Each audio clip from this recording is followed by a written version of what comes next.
I believe San Angel Inn has been a staple of Mexico City since 1963, but we're not in Mexico City, we're at EPCOT, and that's where we're eating at today for our Disney Dining Review. This Disney Dining Review is brought to you by Dreams Unlimited Travel. If you like our content, you want to support us, book a vacation through Dreams Unlimited Travel. It costs you no extra money, you get the support of a great agent, so head over to dreamsunlimitedtravel.com today for a free, no obligation quote. It's also brought to you by our Patreon supporters. If you want to get exclusive content from our team, head over to patreon.com/DIS Unlimited. Now, do me a favor, hit the thumbs up, subscribe to the channel, hit the bell so you get notified when we have new reviews and videos. And now, it's time to talk about San Angel Inn. This is the inside restaurant in the Mexico Pavilion here at EPCOT, not the one on the waterfront, the one that is indoors. You've seen it if you've been riding the Gran Fiesta Tour. It's right there. Yeah, it's right there. Yeah, have you heard of it? And so this is a place that I feel like with a lot of Disney fans, it's always like, I want to eat there one day. It's on my bucket list to eat there, but then no one ever does. And there's a lot of reasons for that, I think. It's because it's very dark inside. It looks like it's very expensive when you read the menu, and that's never something you want to do, is just throw away all of your money on food and then it ends up not being good. And I feel like a lot of people say the food isn't good. So we are going to check it out today, see if any of that is accurate. We know it's going to be pretty inside. Hopefully the food is just as good as the atmosphere. So I think it's time to head inside, see how San Angel Inn is. Let's go. It's a hot Florida day here, so at the San Angel Inn we are starting with some cocktails, and I went with one of their signature drinks on the front of the menu. There are drinks on the back of the menu, quite a few in fact, but I went with the one named after the restaurant, the San Angel Inn Margarita. That is, it has 2 asterisks because it's not included on the Disney dining plan. There you go. It is Centinela, Añejo, Tequila, Alma Finca, Orange Liqueur, Rosé Wine, Abasolo, Corn Whiskey, Fresh Lime Juice, and Black Ant Salt on the rim for $24. That is actually a pretty tasty margarita. I will say the rosé wine does come through very strong, so I'm worried there's more rosé than anything else. But it is an interesting blend. It is quite refreshing. Do I think it's worth $24? No, because I do not think any alcoholic beverage is really worth $24 because I'm cheap, honey. But I did look it up, and at a bottle of the Añejo tequila, this specific brand is usually around like $70. So it's not a cheap bottle of liquor in here, so that does kind of explain the price on here. But would I get it again? I don't know, because I'm cheap. No, I wouldn't. There's so many drinks to be had here, you know. So I can't say that I like it enough that I'm like, you know what, that's worth $24. That is not to requote myself in an old video, but that is more than a Blu-ray at Target. Day 1, no sale, more. I think I'd rather the movie.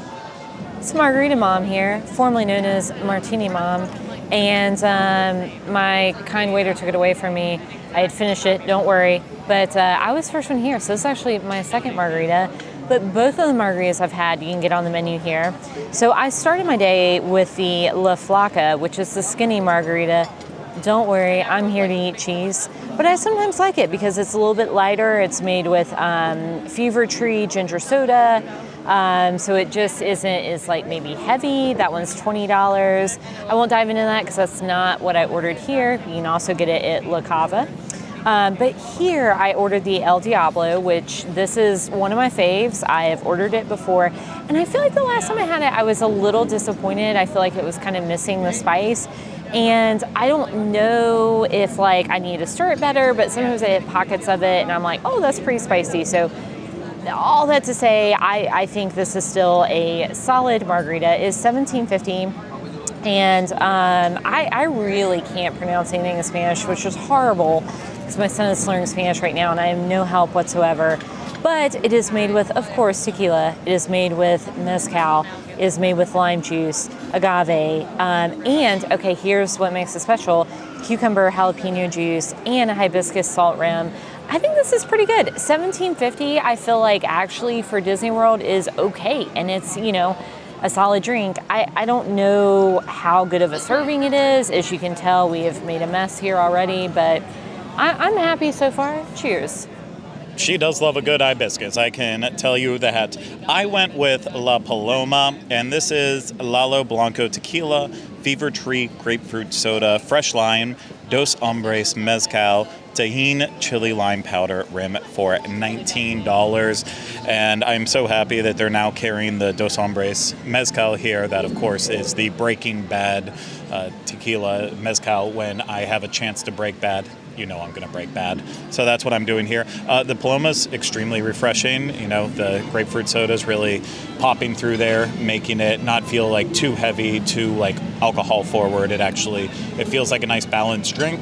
Is it a $19 drink? Absolutely not. I think that will be a recurring theme with the rest of this review, but I ordered it and I don't regret it.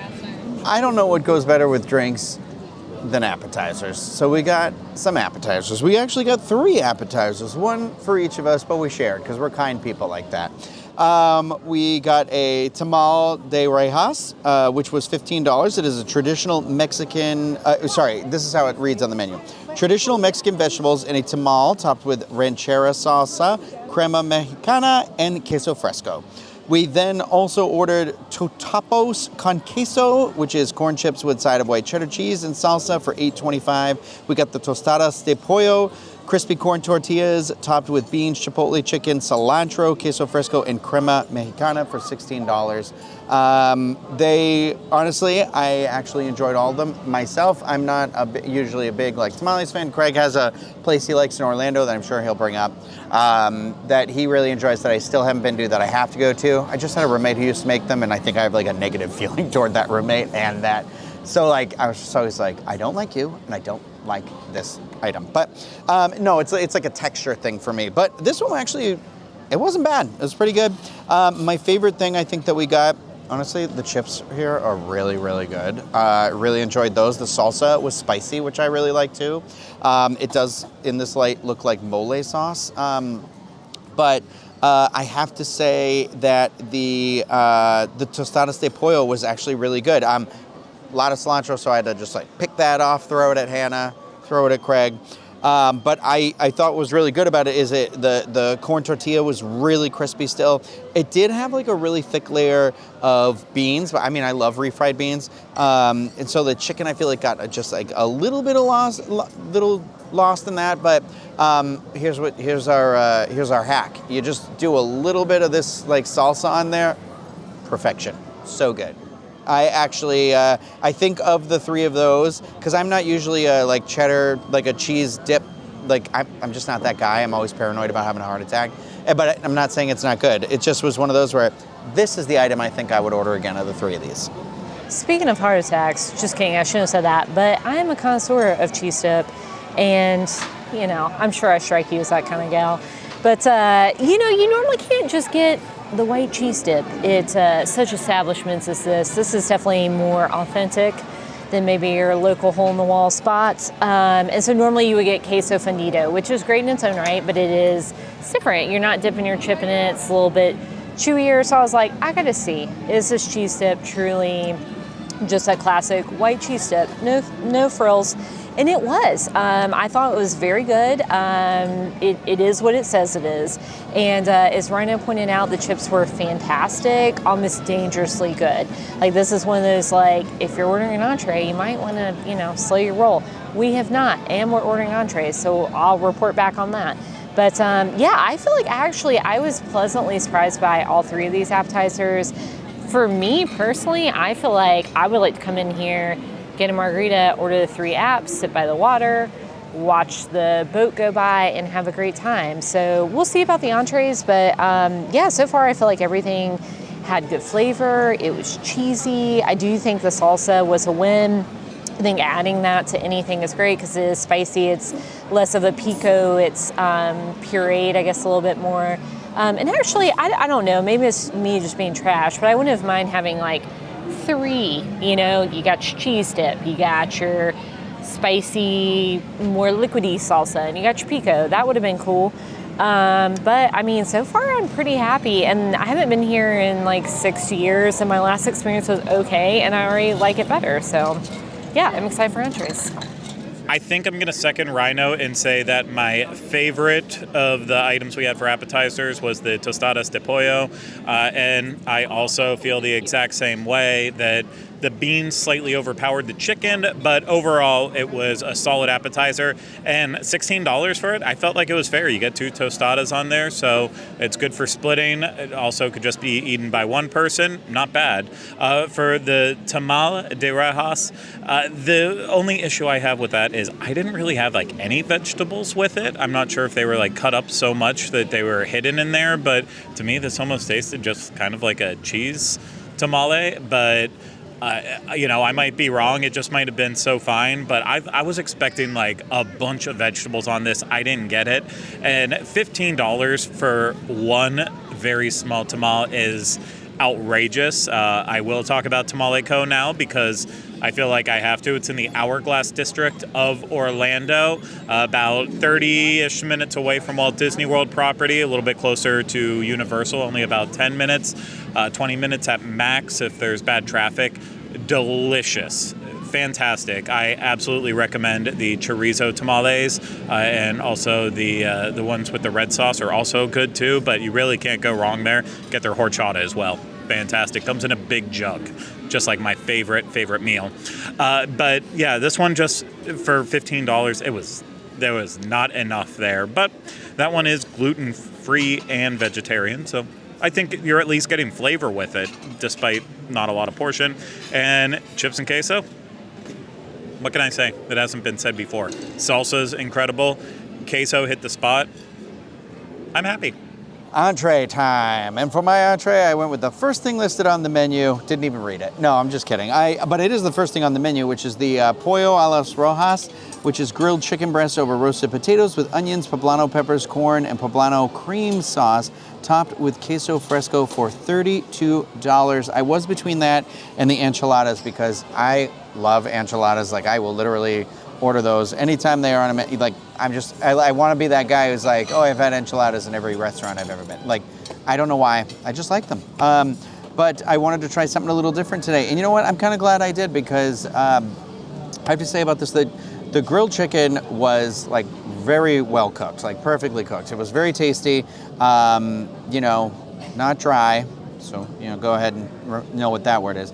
I will say a couple of things about the dish is that I felt like the roasted potatoes were cut long, which was fine, but they were definitely undercooked. They were a little firm. They looked like yuca when they came out, and I was like, oh, I love yuca. And they were not. And so there's that to know. And then also, I always kind of forget poblano peppers. I feel like when you cook them down, I always think of them as being like a spicy pepper, and they're really not once they're in anything. So they come off a little bit more green bean texture-y.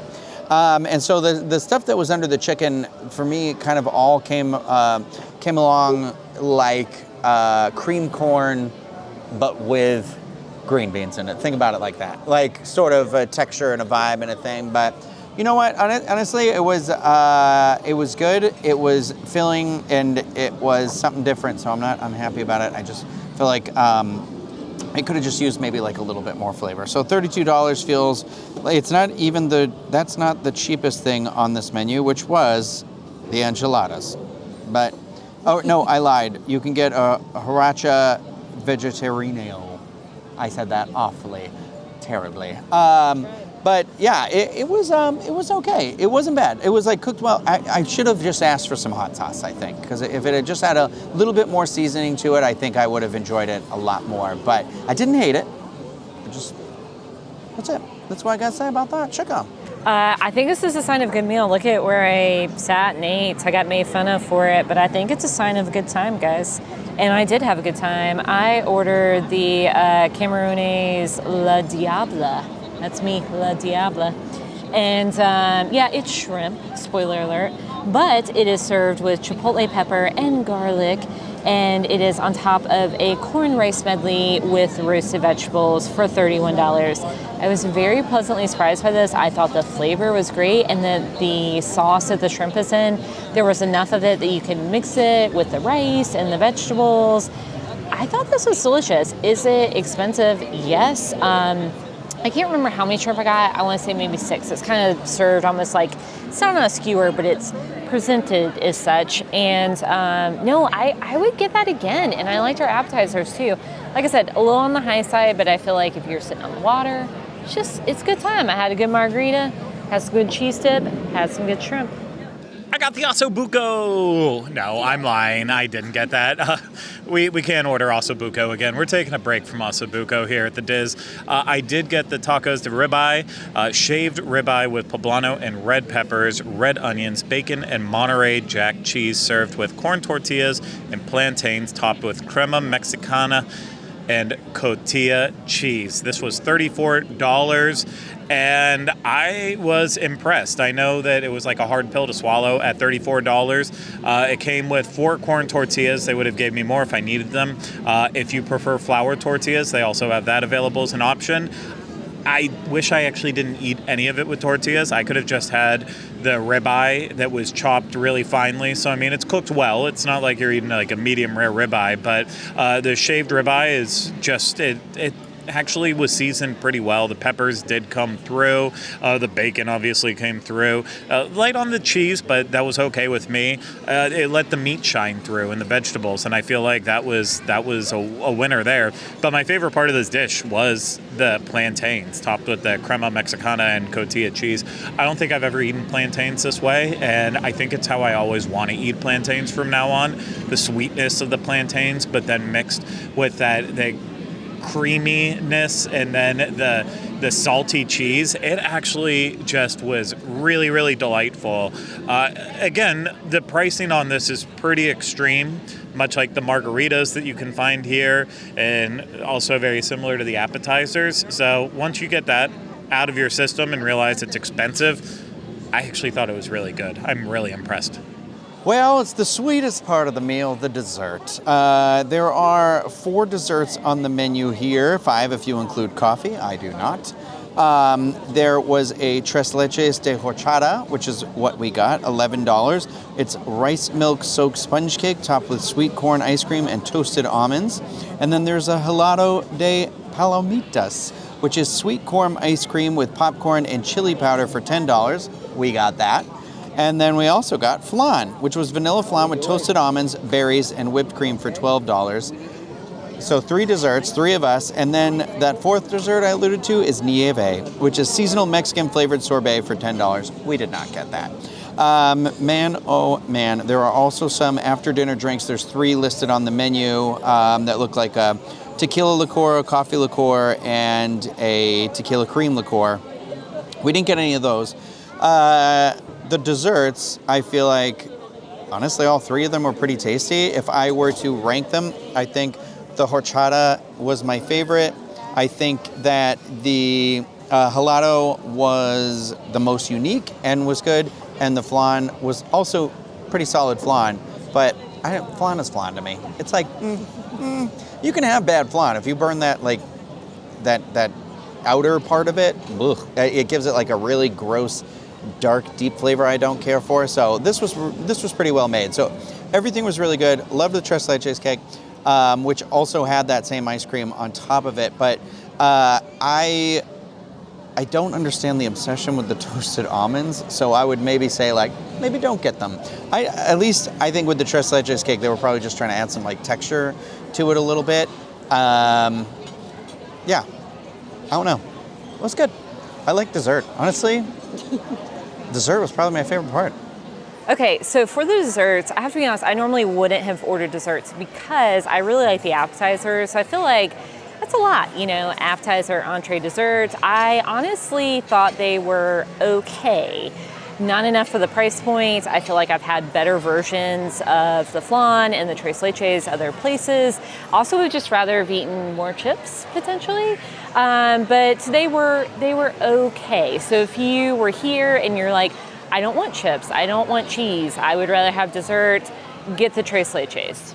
I can honestly say before this day, I had never had corn ice cream, and I am now officially a fan of corn ice cream. I thought that was the best dessert we had by far. Nothing against the Tres Leches cake. It wasn't the worst Tres Leches cake I had. It wasn't the best. It was a Tres Leches cake. That corn ice cream didn't need to be on top of there. Let the Tres Leches cake shine. And like it's been said, the flan, it was flan. It was fun. Flan's a fun word to say. I wouldn't get the flan again, but I am all about corn ice cream. It might even replace goat cheese ice cream as my new ice cream of choice. I don't know. I'm so happy we're living in 2024 where we have all these weird flavors of ice cream, and someone's probably screaming right now saying, corn ice cream's normal. What are you talking about? Where do you live? I live in Florida. Thank you very much. Now, on to our final numbers for this review. So jumping right in, I'm gonna give the ambiance a 9 because this is like such a Disney World thing. Like we are inside the Mexico Pavilion, you can see the boat ride going by. It has that like Disney water smell. Like I walk in this pavilion and it's like one of those smells and I'm like, I'm at Epcot, I love it. So I'm gonna give it a 9. Maybe I could have even given it a 10 just because it's unique and very Disney, but you know, it's no Blue Bayou, I'll just say that, but wrong coast. Food preparation and presentation. I guess, okay, so I gave it an 8, and I guess I'm comfortable with that. I have no complaints. Nothing was like signature level dining, but it's not a signature restaurant, so fair enough. Like nothing had like any, you know, creative garnishes, but like I appreciated like the full sprigs of cilantro on some of our appetizers. And, you know, even though did they put too many almonds on the dessert? Maybe, but they made an effort to give it a garnish. So I feel comfortable giving it an 8. And then quality of taste, I'm also going to give it an 8. I was very pleasantly surprised by everything I ate here to the point where I'm like, you know, I would like to come back and do this again, especially this summer. It gets hot. There's no festivals going on. I think this would be a nice, relaxing spot. I really liked my entree. I thought the flavor was great. It was filling. I didn't finish all of it. The appetizers, I would definitely get the tamal again, and obviously queso, because I'm just like that. And service, I'm gonna give a 7, and I probably would have scored it higher. It was kind of hit or miss at times. I just feel like there at the end we were waiting a while, and maybe I could have flagged them and said, hey, can we get our ticket? But he was very friendly, very personable. He actually, now thinking about it, I probably should have scored him higher because he gave us extra cheese dip. And I looked, we didn't pay extra for it. So, and I don't know if that was just him being nice or that's what they do here, but much appreciated. And then cost, I'm gonna give it a 7. I mean, most of the items on the menu are $30, which is obviously much more expensive than your local Mexican restaurants, but I mean, you're literally inside a Disney attraction. And I mean, I feel like the portions, for the most part, maybe not the appetizers, but the entrees were all pretty big, so I feel like the value was there.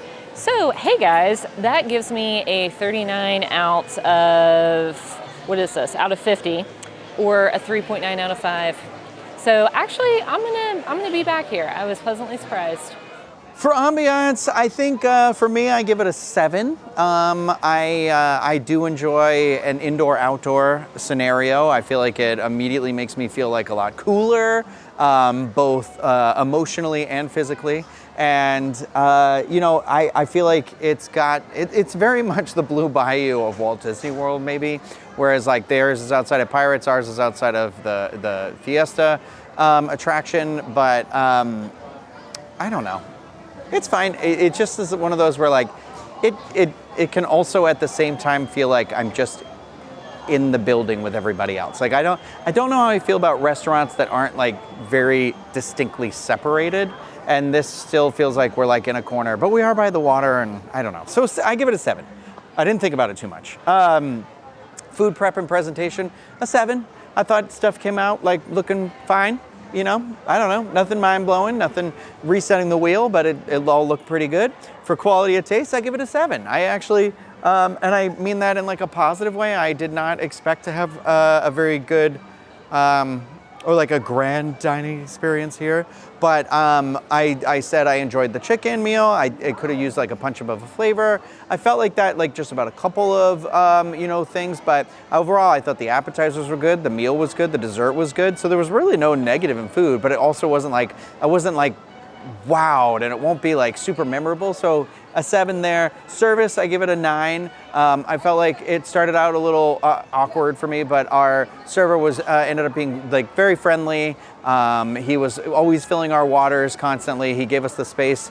He was very friendly when it came to giving us space to be able to record the videos, and he told us about his stories about him going to Japan, which was also very nice of him. So cost is where I'm going to give it like a 5. It was kind of very expensive, not kind of very expensive, it was expensive. We are at Walt Disney World, and on top of that, we are also inside of a theme park. So I feel like this one's kind of charging you a lot based on like maybe location, like you are inside this pavilion, and you know, it is definitely one of the more, I don't want to say the word historic, but it's been around a long time. And I don't really know that anything on here, I thought the desserts, I guess, were like okay priced. But the rest seemed like a little bit high, especially my drink was really high, which I did see on the way out was served in a smaller glass with the little ice bucket and a little shaker and stuff. So I didn't get all that, you know, to go with it and stuff. So there were some inconsistencies in there. So all that added up, that comes out to a 35. And I lied. 7 times 3 is 21, plus 9, nope, 35. I did the math correctly. 35 out of 50, which is a 3.5 out of 5. I'd say, yeah, I think so. I think we had a fairly decent experience in here. Do I like the restaurant? No, I don't think so. It's too crammed inside of there, seating, the tables are too close together. So I feel like I'm a very claustrophobic person, so I hate when it's like, we gotta use every little square inch of a space. So like there's aspects of that I like, but it was definitely better than I thought it was gonna be. So will I come back? At some point in the future, I'm sure I will. Am I gonna be rushing to come back? I don't think so. Ryan, you bring up a good point that every table in that restaurant is super close together. And that's my only knock on the ambiance of this restaurant. I actually think the fact that you're sitting inside with the ride being right there, the entire atmosphere, it's a 10 out of 10. Even if you make the argument, yeah, it's hard to see. We also found out that they can brighten up the little lamps that's at your tables if you accidentally turn it off and then can't get it back on. Then you learn like, oh, it can get much brighter. You just have to make that mistake. But there's nothing they can do about how close all the tables are together. It feels like you're eating on top of strangers, and people are bumping into you as you're sitting there eating because all the pathways are so narrow. So yeah, unfortunately, as great as the view is in there, I do have to take a point off for how compact everything is. For food prep and presentation, I gave it a 7 out of 10. Unfortunately, there is just something about a lot of Mexican food that does feel like it's just slopped down onto plates, and I felt like that was kind of the vibe with most of this meal. I thought the tostadas actually were really beautiful in the way that they were presented, and my entree didn't look that bad. But like even the ice cream that I loved, that came basically already melted. It all didn't really look the greatest, but there were a couple highlights, so it's enough to get it a 7. For the quality and taste, this is probably going to blow a lot of people away here, but I am going to give it a 9 because I didn't really have any seasoning issues with anything I had, with the one exception being there was a couple times where I used the salsa that they gave us, the hot salsa, to take things to the next level. But as a baseline, there was nothing I had that I was like, oh, this is just disgusting. And I can't say that about most of the places we've eaten at. I think it was very, very consistent. But I also feel like maybe I chose a lot of safe choices. Either way, with what I had today, I'll put it at a 9.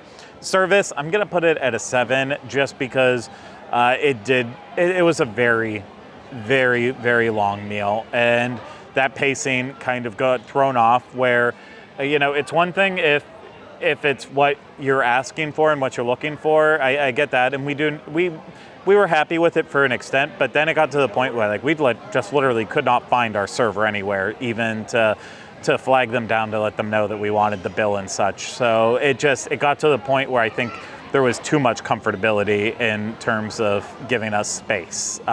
So I'm giving it a 7, but he was extremely nice, and I'd be more than happy if I came back and used my server again. I think I would just want to keep the pace up faster. For cost, I'm giving it a 6 because there's no beating around it. It is super expensive. I also eat at Mexican restaurants off property that are also very expensive. For some reason, a lot of Mexican cuisine, I guess in Orlando, Florida, is just expensive.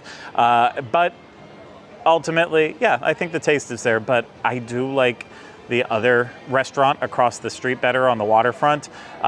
Just a little bit more than what I like in here. So ultimately, if I'm gonna spend more money, it's gonna be at a different restaurant than this one.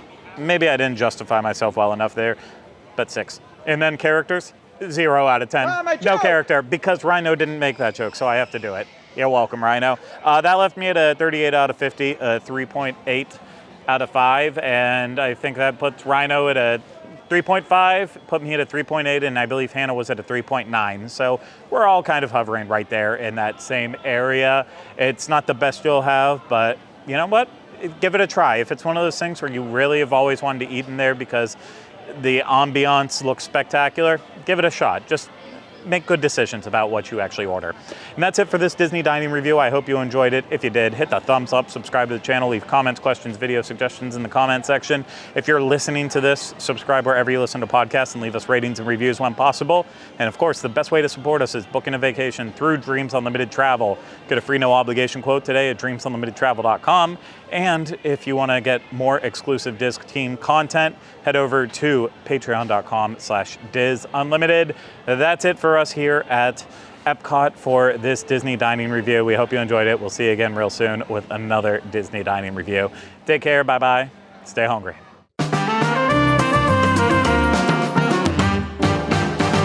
Yummy, yummy.